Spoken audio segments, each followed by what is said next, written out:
Hello, and welcome to the online lecture series for Psychology 101, Introduction to Psychology. My name is Professor Bradley Mitchell of Ivy Tech Community College in Valparaiso, Indiana. This lecture series is designed for both face-to-face students who want to re-watch a lecture at their leisure and possibly watch multiple times a topic that may have been a little bit complicated for them, but also for non-traditional students, such as hybrid students or online students who don't get the opportunity to have a face-to-face lecture. Finally, these lectures are open to the public to get some information about psychology.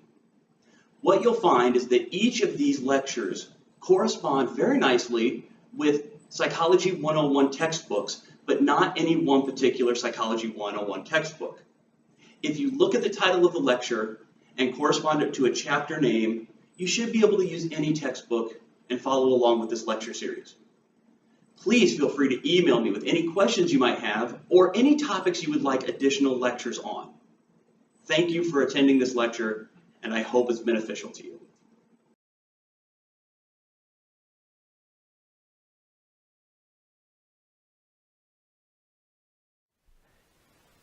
Hello and welcome to the Introduction to Psychology lecture series.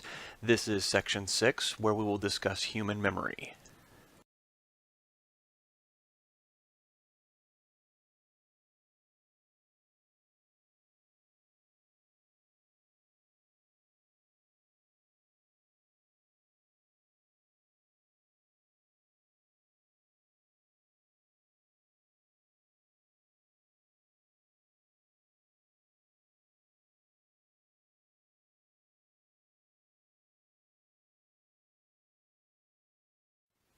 Write down, in order, the name of the 7 dwarfs.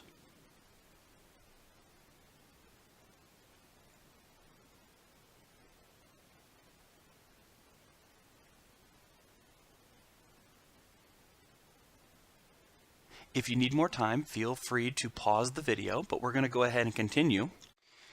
The 7 dwarfs task is a memory task that I normally give my face-to-face students, and it's very interesting to watch them actually do this. Because traditionally, there'll be 2 groups of people when the task is first presented. There will be the group of people who immediately start writing and almost look cocky about completing the task. And then there'll be a smaller group of people who will look a little bit confused or not really know what to write down.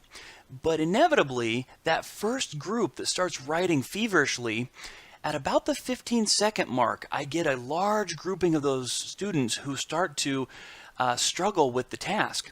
Many of them will even start to look around the classroom, and I think possibly they start looking at the ceiling, hoping that I've written the answer somewhere in one of the ceiling tiles, because they start to have difficulty remembering something that they thought that they had in their memory.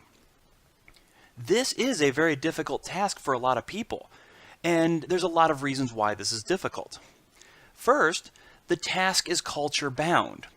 If I ask someone to name the 7 dwarfs, I have to believe that English is a language that they understand well enough to understand that I'm asking about the story of Snow White and the 7 dwarfs. I'm also assuming that the culture that the person is coming from has heard of the story of Snow White and the 7 dwarfs. Imagine if I asked this question of someone who was not a native speaker of English, and they did not translate Snow White and the 7 dwarfs appropriately in their language. They may think that I'm asking about 7 little people that they know, or 7 short gentlemen. It's culture bound because we're assuming that the vernacular or the communication that we are using expressively is going to translate to everyone. It's also difficult to remember inconsequential information. I would assume that knowing the names of the 7 dwarfs has never come up in your life as a life or death situation or even something of great consequence. I would be surprised if anyone would email me and say, you know, I was pulled over for speeding one day, but the police officer came up and very politely told me if I could name 6 of the 7 dwarves, he would let me off with a warning. It doesn't seem like the 7 dwarves are that important. Also, it's difficult to remember information heard so long ago. There may be some of you who have watched this video or seen this movie or maybe a play or read the book within the last week or maybe even the last day. But for a lot of people, it may be 10, 15, 20, 30 years since they've heard the story or watched the movie. So they're basing their ability to pull that information out of their memory on the ability to go back way far back in time with their memory. And then we might have people who just never learned the information in the first place. And these would be the people, when I say name the 7 dwarves, they would come back with a very logical question of, what do you mean? What is the 7 dwarves? We are basing the question on a concept that we believe that everybody will understand, but that's possibly not the case. If you never heard of the 7 dwarves, you're definitely not going to be able to name the 7 dwarves. That point in time that I described a few minutes ago, where the students were writing down answers and got about 4 or 5 down and then seemed to falter, and they started to look around and really try to pull something out of their head, actually does have a name. It's called the tip of the tongue phenomenon. And this is the exact same thing when you're walking down the hallway of school and you see somebody that you know, but you just can't remember their name, or you just can't place why you know them. This is an interesting phenomenon in memory because it suggests that forgetting, that concept of I don't remember anymore, is about the retrieval of information rather than storage.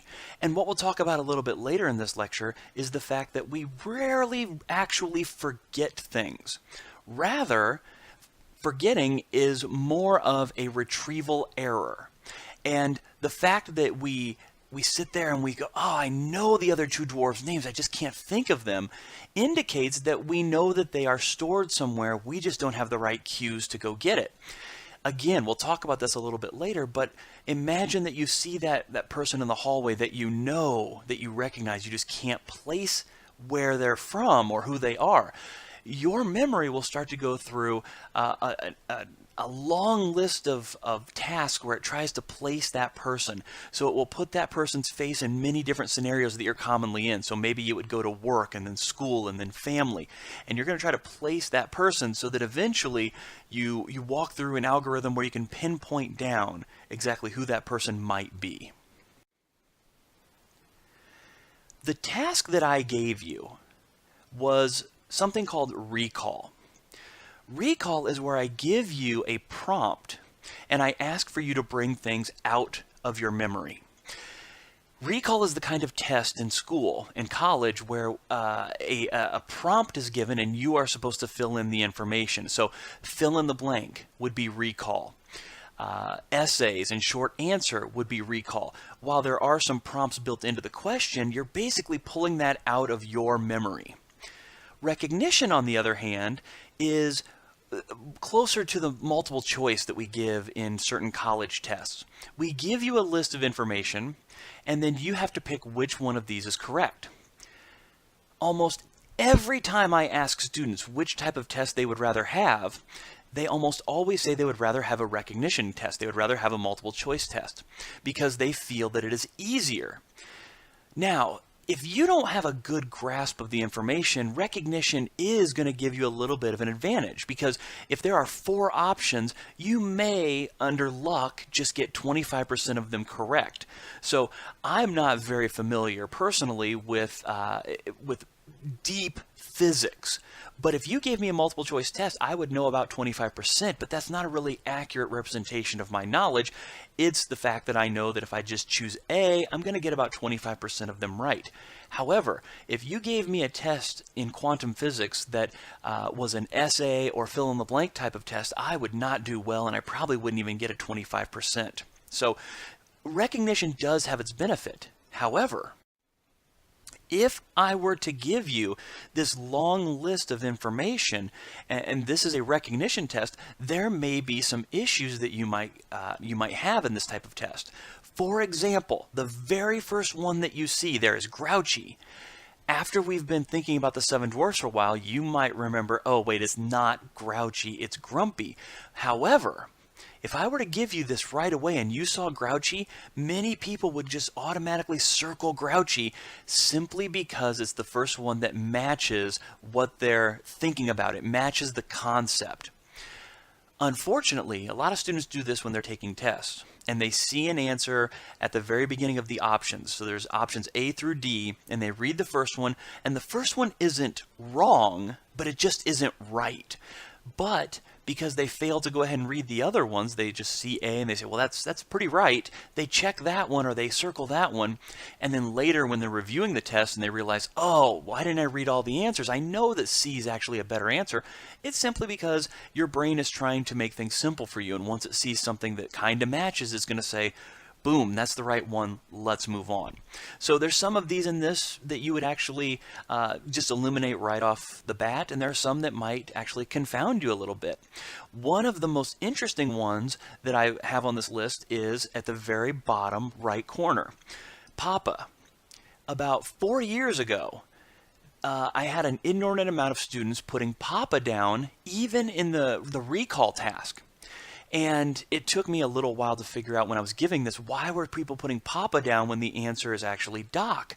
And after a while, it finally dawned on me, and after talking with students, it came to pass that about 4 years ago, one of the big motion pictures was the Smurfs, and they came out with a couple different movies.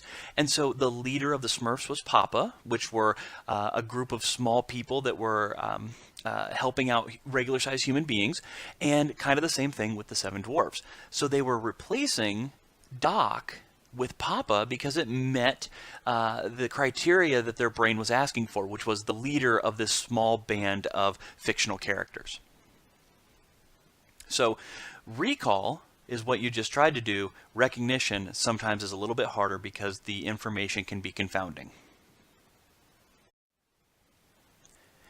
And for those of you that just must know the correct answers, here are the Seven Dwarfs.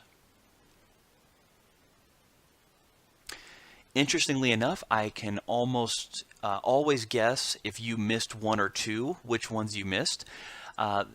By ranking of traditionally the one that students miss, bashful is almost always one of the ones that people miss because it doesn't match up with the sleepy, dopey, grumpy, sneezy.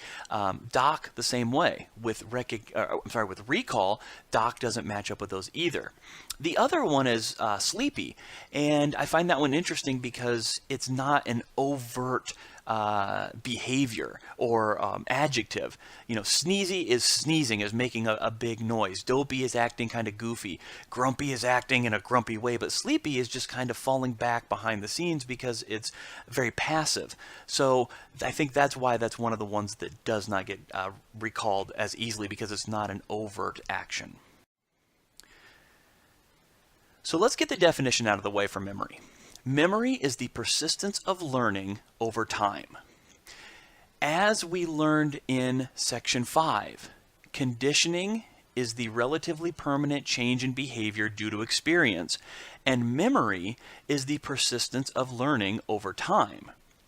The three enduring questions related to memory is: how does information get into memory, how is it maintained, and how is it pulled back? So how do we get information into our memory? We encode it into our memory. We put it in there. We learn. We get conditioned. So how does information get into memory? Encoding is very similar to conditioning. How is information maintained? Well, it's stored. Just like a computer has a hard drive or floppy disks or thumb drives, that is how we store information on a computer. In the human being, we store it in the brain. And how is it pulled out of memory? Well, that's retrieval, and that's what you just did with the Seven Dwarfs task. You brought information back that you've already stored because it was encoded. So memory is really about information processing. We're going to look at two different sets of information. First, we're going to look at the organization of memory. And memory is made up of sensory memory, working or short-term memory, and long-term memory. We also have the processes that we've already talked about, which is encoding, storage, and retrieval. Let's start with sensory memory.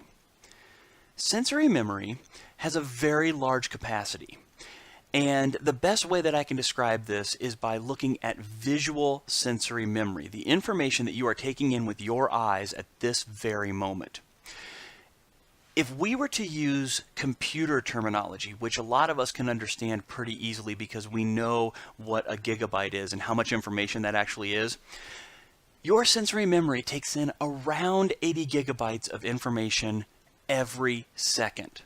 And what's really interesting is that 79.998, give or take a little bit, of that gigabytes of that information is almost automatically dismissed. Your brain is spending way more energy on dismissing things that aren't relevant than it is to actually look at the things that it's paying attention to. And if you need to prove this to yourself, simply pick something around you to look at. Look at a painting or a picture or a television or somebody's face, and then try to realize that as you're looking at their face, you are still actually taking in all the visual input from around that face, but you're only seeing with your mind their face.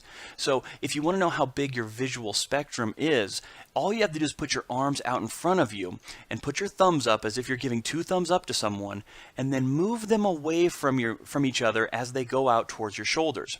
The point at which you can no longer see your thumbs is your visual spectrum. That spectrum is being taken in by your eyes and sent to your occipital lobe every single second. So that's the 80 gigabytes, but you're only paying attention to a very small part of that visual field. So your brain is almost automatically dismissing all that extra, what is considered non-important information within less than a second. The content of sensory memory, easy enough, sensations. So we've talked a little bit about vision, but sensory memory also has touch, taste, smell, hearing, as well as vision. Capacity, very large when you're looking at all the things that are coming in at any given moment. The other really cool thing about sensory memory is that even when you don't notice that sensations are coming in, they're still coming in and your brain is still interpreting them. If you go back to the lecture on sensation perception, you'll remember the definition of the term habituation. Habituation is when sensations are still coming in, but your mind is dismissing it. Essentially, that's what's going on here. Habituation, a good example of habituation is if you live near an airport or near a road or a railroad, and the first couple weeks you live there, wow, it's just so loud and it just wakes you up and it disrupts you. But after a few weeks, it just becomes kind of the background noise. And when friends come over or family come over, they're not habituated to it. And therefore they say, wow, how can you sleep through that noise? And the inevitable response is, oh, you get used to it. That's because it's still coming into the brain, but the brain is primed to say, we don't need this information. We know that there's a plane, we know there's a railroad, we know there's cars, and it's not going to hurt us. We've already discovered this, and so therefore we're going to habituate to it. After things go into our sensory memory, we have the concept of attention.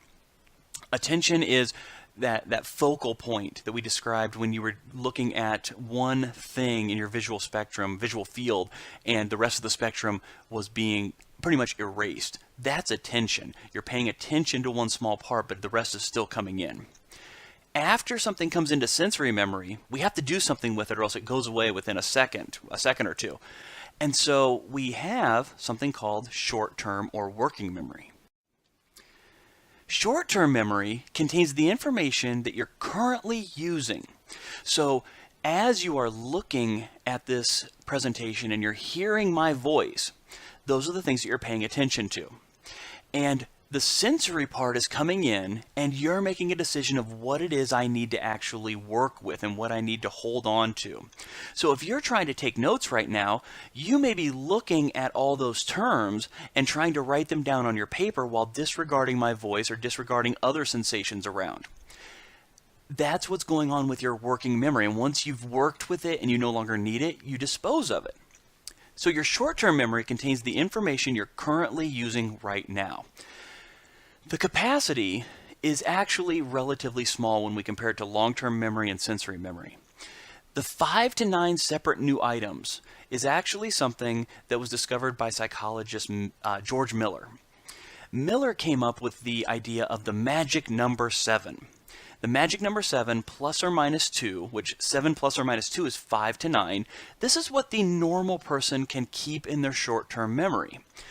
We actually see this in a psychological test called the WAIS or the WISC, the Wechsler Adult Intelligence Scale, or the Wechsler Intelligence Scale for Children, as a subtest. It's called digit span recall.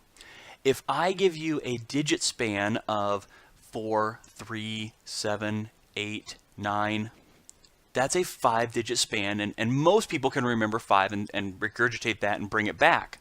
But if I give you a string of numbers like 2, 1, 9, 3, 8, 6, 4, 2, 7, 9, 3, 8, that was a 12-digit span. And a lot of people won't be able to recall that. They'll remember the first chunk, and then as they're trying to remember the second one in the short-term memory, they start to lose the first one, and it all gets confounded and it all gets jumbled. The content of your short-term memory is no longer sensations. It's actually images and words.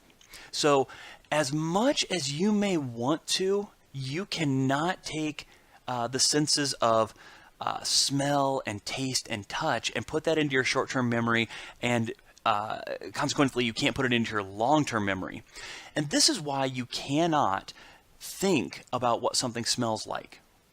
If you're experiencing it in the moment, you can, through your sensory memory, know what something smells or tastes like. But if I tell you, I want you to think about what chocolate tastes like, you may be able to give me a representation through words what it tastes like, but you can't bring it back. You cannot put it on your tongue and be like, oh, I taste chocolate, I taste vanilla, I smell roses.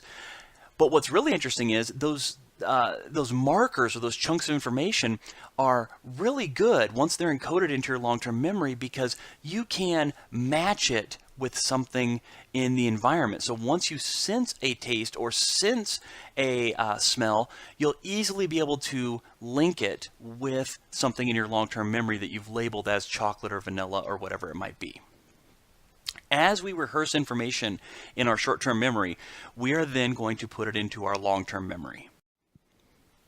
And our long-term memory is the storage place for information.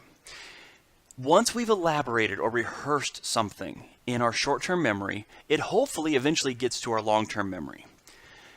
As much as you may not believe this during finals week or when you're trying to learn a new language or new information, the capacity of your long-term memory is unlimited.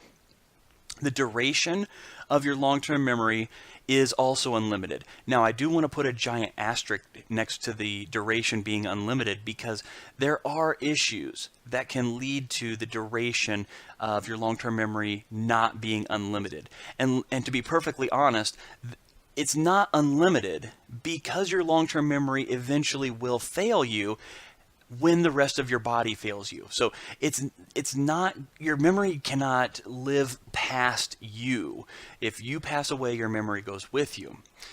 And then there are also organic and traumatic brain injuries that can inhibit long-term memory. There's also different type of psychological and neurological disorders that are going to impact memory, specifically anterograde and retrograde amnesia. Amnesia being the loss of the ability to retrieve information, and so the long-term memory appears to be compromised.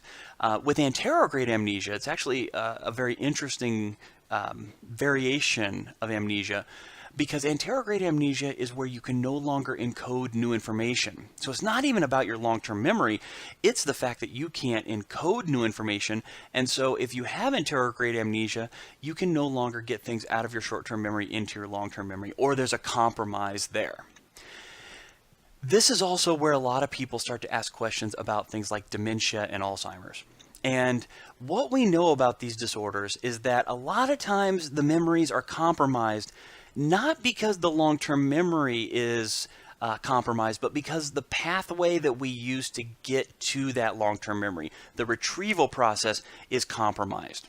And so with Alzheimer's and dementia, a lot of times the memories are intact, but the way that we go get those memories are so compromised that it's confusing to the individual, and it appears that the memory is faulty.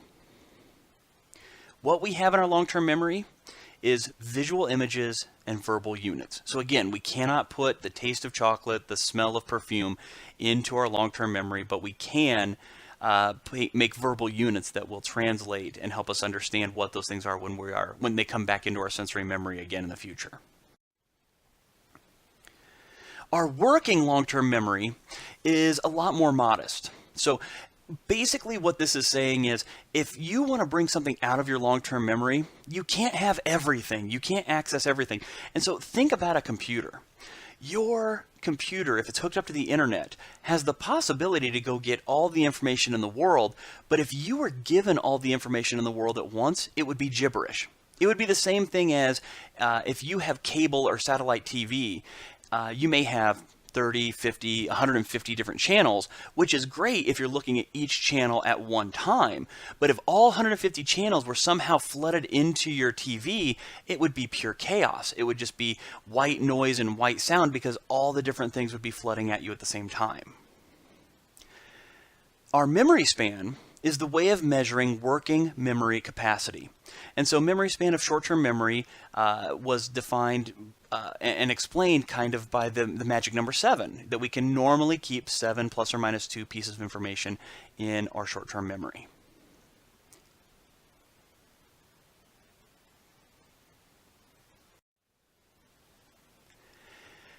A lot of people who study memory, especially long-term memory, use what's called the loading platform analogy. And that means that long-term memory, or things that have been stored in our long-term memory, must be loaded or passed through the working memory. So it's sitting there, like the information is in your textbook, but you have to put it on the loading platform. You have to open up the book and read the book for the information to pass into your long-term memory. The same thing as once that memory is in your long-term memory, you have to bring it back out to your working memory just because it's sitting there. Just, for example, just because you have a DVD sitting on the shelf doesn't mean that you can watch it until you put it in the DVD player. And so even though you have a memory in your long-term memory, you have to get it into your working memory for you to access it and use it. How does it move? And how does it transform into long-term memory? Well, as we're getting things from our short-term memory to our working memory that will transform it into our long-term memory, we do a lot of neat little tricks, like we rehearse it or we chunk it. Chunking is one of the easiest ways for us to learn new information. It's where we take information that we've already learned and we try to apply the new information in a way that it's very similar or it's a derivative of the information that we already had.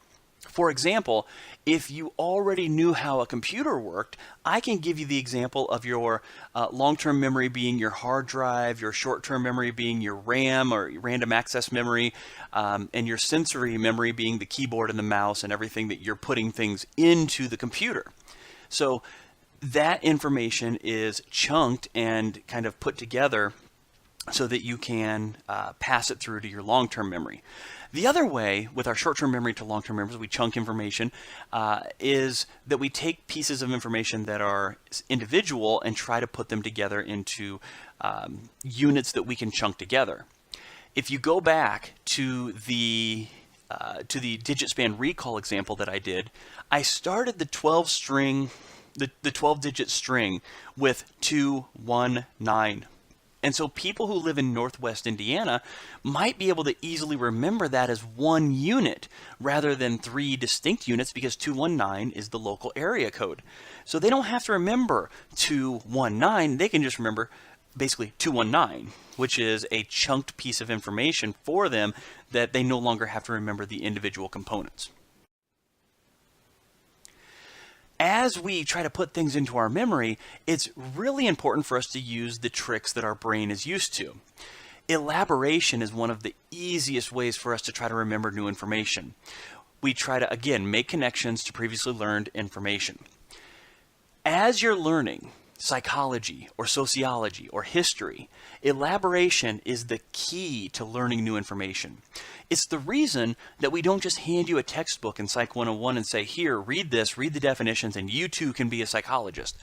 Rather, we try to give anecdotes, and we try to give comparisons, and we try to give you examples, because that's going to help you elaborate or put things into context so that you can understand it through your own life.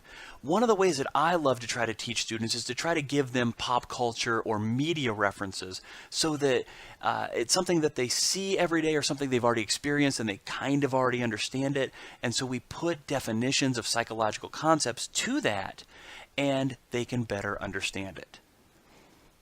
Organization also helps information become easier to learn and remember. This is why I'm not going to teach you all 12 chapters at once. I'm going to teach you a section at a time. It's going to be much, much easier for you to take in. Now that you have a good idea of how memories are stored and what the different parts of memory encompasses, let's look at some of the variations when it comes to human memory. First thing I want to show you is emotional memories. Emotional memories tend to be slightly different than episodic or straight information-based memories. Emotional events are often remembered very vividly, more completely, and more accurately than memories for emotional neutral events. However, even though we think we remember these emotional memories much better, there's some evidence to show that there may be a disconnect between what we believe and what actually occurs. One of the examples of this faulty issue with emotional memories is the flashbulb memory. A flashbulb memory is a unique or very emotional experience that gives rise to a clear, strong, and persistent memory. However, flashbulb memory is not necessarily free from error. So if I were to ask you, where were you when you first heard about the World Trade Center tragedy on 9/11? Most of us who were alive at that time can say where we were and what was going on. Throughout history, there have been other huge catastrophic flashbulb memories. For people who may not have a good memory because they were too young for 9/11, they might remember hearing when Michael Jackson had passed away, or some other big media event, such as the Challenger explosion. For people who were alive in the 80s, this was an incredibly traumatic experience, especially if you were a student or a teacher. The Challenger explosion happened in the mid-80s when NASA was seeing some complacency in taking astronauts, and putting them into space. And so what they did is they actually chose a non-astronaut school teacher to be trained very briefly in astronaut techniques, and then she was going up on the Challenger to do some video lesson plans that were going to be sent back to children throughout the United States. And so a lot of students were actually watching the Challenger take off in their schools because it was a big marketing push by NASA. Unfortunately, there was a catastrophic event in which the Challenger exploded a couple minutes into its liftoff, and this led to the flashbulb memory for a lot of kids of, wow, this was a pretty catastrophic event. But for teachers, the flashbulb memory was, oh gosh, we now have to talk about something that I'm not prepared for. We now have to talk with second and third and fourth graders about the catastrophe of death and of a huge national catastrophe. That definitely wasn't on their agenda for that day. They were talking probably about space and exploration and how neat it was to fly on a spaceship. And unfortunately, that flashbulb memory probably is pretty vivid for both students and teachers. However, I would challenge that probably there's some significant fault in the actual long-term memory as people think about it.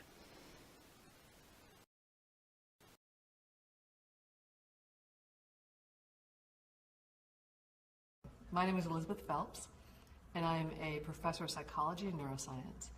My lab focuses on understanding emotions' influence on learning and memory, and we specialize in trying to understand how this is represented in the human brain. So what I'm going to talk to you about today is our studies looking at emotion and memory, particularly as it relates to memory for the 9/11 attacks.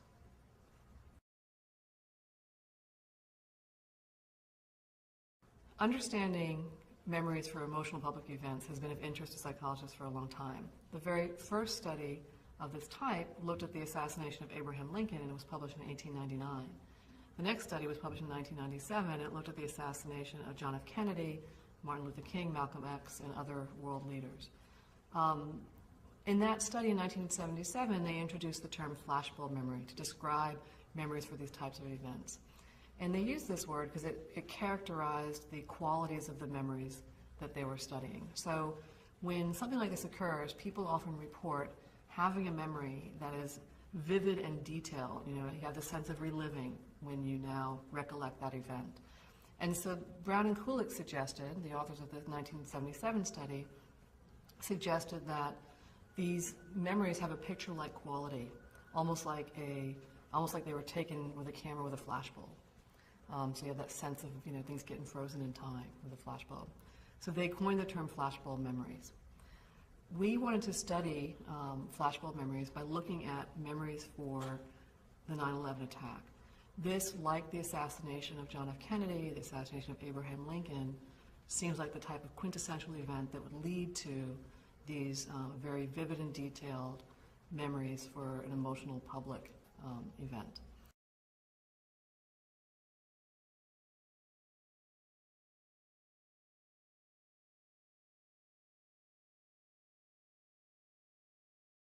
So immediately after the 9/11 attack, we had the idea to study this event in terms of its consequences for memory.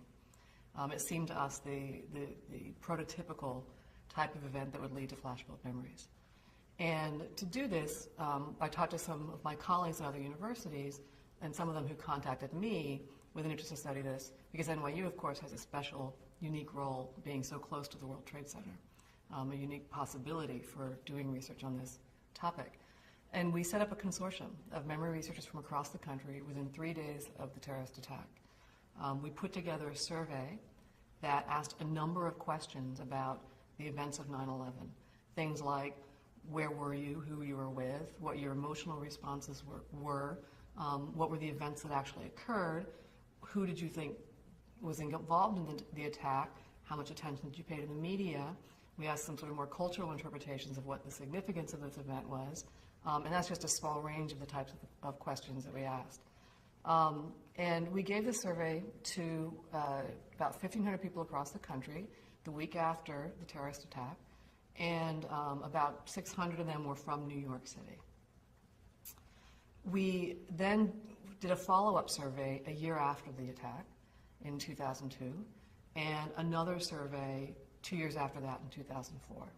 So when we looked at the data, what we found, somewhat to our surprise, was that not everybody reported that their memories for 9/11 were much more vivid and detailed or retrieved with a greater sense of reliving. Only about half the subjects reported a greater sense of reliving when coming up with 9/11 memories. And so we looked at the surveys that we collected about what happened to these subjects on 9/11 to see what predicted whether or not your memories for 9/11 had these special qualities that we call flashbulb memories.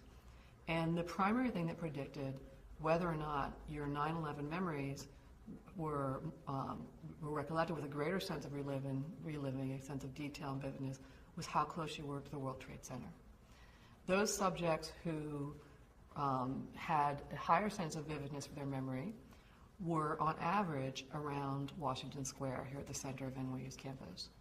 Those subjects who didn't show much of a difference in how they rated their memories for 9/11 versus the memories from the events of the summer of 2001 were on average around the Empire State Building in Midtown Manhattan. We then wanted to go back and say, okay, what's different in the brain when you have this sense of vividness and detail when you're recollecting your memories for 9/11? And what we saw in that case was that the people who were downtown on 9/11 showed greater activation in this brain region called the amygdala. And the amygdala activation was correlated with how far you were from the World Trade Center. Now we know the amygdala is important in the feeling of threat. It's also important in changing memories with arousal. So we know it's important in emotion and memory more broadly. And so perhaps it wasn't surprising, given what we previously knew, that this was the region that helped predict whether or not you had this strong sense of reliving when you came up with your memories from 9/11. And this was the first study ever that showed something about what the brain is doing when you're coming up with memories for these types of events. So now we can take this and put this into the bigger picture of what we know about memories for these types of events, and know that, you know, the memory still may be somewhat special for people who are in Midtown relative to other things in their lives, but it's going to have a different quality if you were actually here and you experienced it. And we know that brain regions that are important in threat, in experiencing threat, or important in emotion and memory, are going to be more involved if you were close to 9/11 on that day.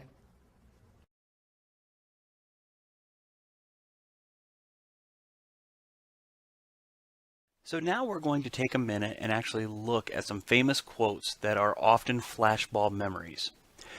However, a lot of times these things that you think you remember very vividly, even memories that you hear all the time, things that are quoted from movies or from books or from television shows, are often very open to flashbulb memory errors. That's not true. That's impossible. Let's look at the first example. This may be one that a lot of students are not familiar with, but some of my more seasoned students would be very aware of this, or people who are cinemaphiles and love classic movies. The film Casablanca is famous for the phrase, "Play it again, Sam," and people will use that all the time in common discussions. However, this is actually a faulty flashbulb memory. Play it once, Sam. For all time's sake. I don't know what you mean, Miss Elsa. Play it, Sam.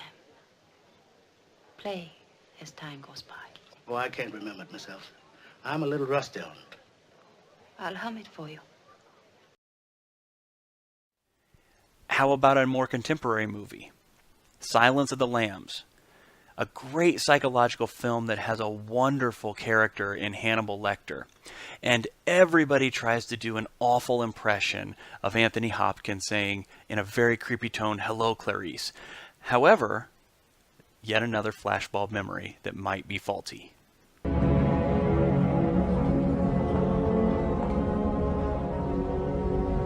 morning. Dr. Lecter, my name is Clarice Starling. May I speak with you? You're one of Jack Crawford's, aren't you? I am, yes. May I see your credentials? Certainly.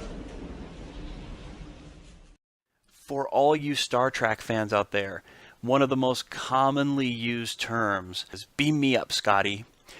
Actually, the term "beam me up, Scotty" was never said during the original run of the Star Trek series.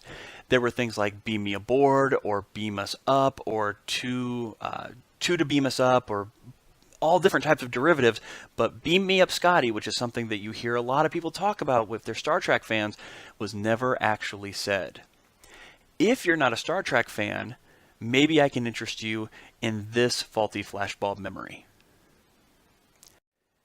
Almost everybody who's seen the 5th episode of Star Wars, The Empire Strikes Back, is just floored when they find out in the final couple of scenes the big reveal for the movie. So again, I'm going to tell you, spoiler alert, if you haven't seen this, this will give away the ending of the movie, but you've already seen it because it says right here at the top that Darth Vader saying, "Luke, I am your father." Unfortunately, if you only knew the power of the dark side, Obi-Wan never told you what happened to your father. He told me enough. He told me you killed him. No. I am your father.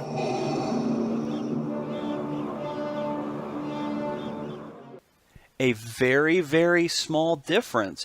But if you were to ask even some of the most ardent Star Wars fans, they will swear up and down. And I've had students in face-to-face classes who've done this, have said, no, I know it's Luke, I am your father. And it's not. It's no, I am your father. And because we've watched it and then we've taken it back into our memory and brought it back out, we've actually encoded Darth Vader saying, Luke, I am your father. And so your memory is faulty, but you'll never convince your own memory because it's actually encoded it in that weird way. We also know that trauma can bring about some very significant memories. The most traumatic events are often and unfortunately well remembered. However, some events seem to be enhanced or even a little bit more vivid than memories.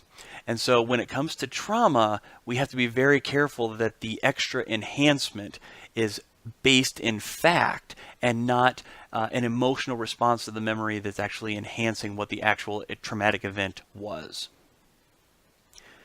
Exceptions do exist, and memory may be a little bit troubled, especially when we're looking at children or we're looking at other confounding factors, such as a car crash that leads to a head injury, or sleep deprivation, or drug use, or extreme stress. Now, let's look back and say, well, we're looking at traumatic events. Aren't these things going to be very stressful? Of course. And so we should always take this enhancement with a grain of salt, because we know that our emotions can impact the encoding retrieval of our long-term memories. One of the big issues with memory is the notion of repressed memories. It's a very controversial issue. And back in the 70s and 80s in the United States, this was a very problematic thing because we looked at things called recovered memories. Some of these recovered memories were brought about through hypnotic induction by well-meaning therapists and counselors. A lot of times they had to do with sexual abuse as a child. Some were accurate because we know we went back, or the people who were doing the therapeutic work went back and actually found out that the memories were accurate.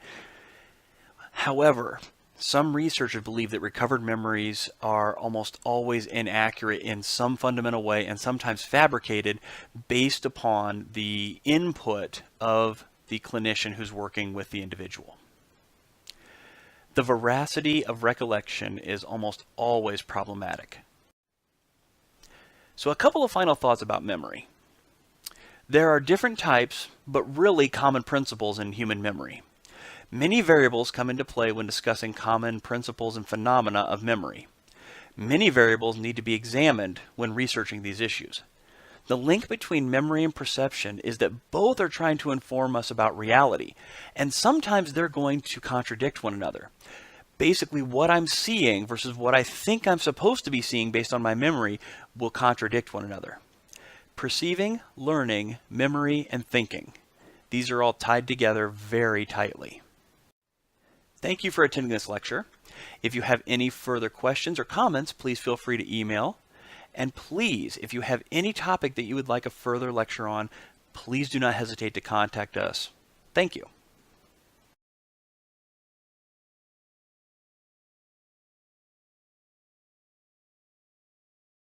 Whether it's from an awful breakup or a traumatic life event, some memories can haunt us for our entire lives. But what if there was a way that you could completely forget these altogether? Can science erase your bad memories? Memory is an incredibly complex process. While scientists used to believe that it was like a filing cabinet and particular memories were stored in different sections of the brain, we now know this is incorrect. In fact, each memory is a brain-wide process. If you end up remembering this video, it's because the cells in your brain are being triggered and fired, building new connections and links and literally rewiring the circuitry of your mind. And this change is partially facilitated by proteins in the brain. So what if the proteins aren't available? Simply put, memories can't be made. Seriously, scientists have tested this by giving animals drugs that prevent these proteins from forming. As a result, the animals have no recollection of the things that took place shortly after the drug was taken. From this research, scientists actually found a way to target long-term memories for deletion. You see, every single time you remember a memory, your brain is once again firing and rewiring. In fact, each time you reflect on a memory, you are literally physically changing that memory in your mind. And each time, that memory is altered a little, reflecting your current thoughts. Remembering is an act of creation and imagining, meaning the more you reflect on old memories, the less accurate they become. And scientists have actually quantified this change. After 9/11, hundreds of people were asked about their memories of that dreadful day. A year later, 37% 97% of the details had changed. By 2004, nearly 50% of the details had changed or gone missing. And because memories are formed and rebuilt every time, if you administer the protein-inhibiting drug while recalling a memory, the memory can be effectively removed. To test this, scientists took lab rats and played a sound for them, shortly followed by an electric shock. After doing this multiple times, the rats quickly learned that if they heard the sound, a shock was soon to follow. As a result, they would stress up and freeze every time they heard it. Months later, these rats would still respond to the noise. However, if they administered the drug first, the rats would lose the memory of the sound and simply continue on. They had lost their memory of that specific noise. To be sure the drug wasn't just causing large-scale brain damage, scientists repeated these experiments with multiple tones this time. Both sounds would warn for a shock, and eventually the mice would fear both. But if they administered the drug and played only one of the sounds, the mice would only forget that one tone while still remaining fearful of the other. Over time, scientists have discovered specific drugs to target particular proteins across different parts of the brain. So if you experience a terrible emotion with the memory, then targeting a protein in the emotional regions of the brain can help to remove that connection alone, which could be an amazing tool, especially for patients suffering from something like post-traumatic stress disorder. But while these drugs are in the very early stages, the question remains, if you were given a forgetting pill, would you be willing to take it?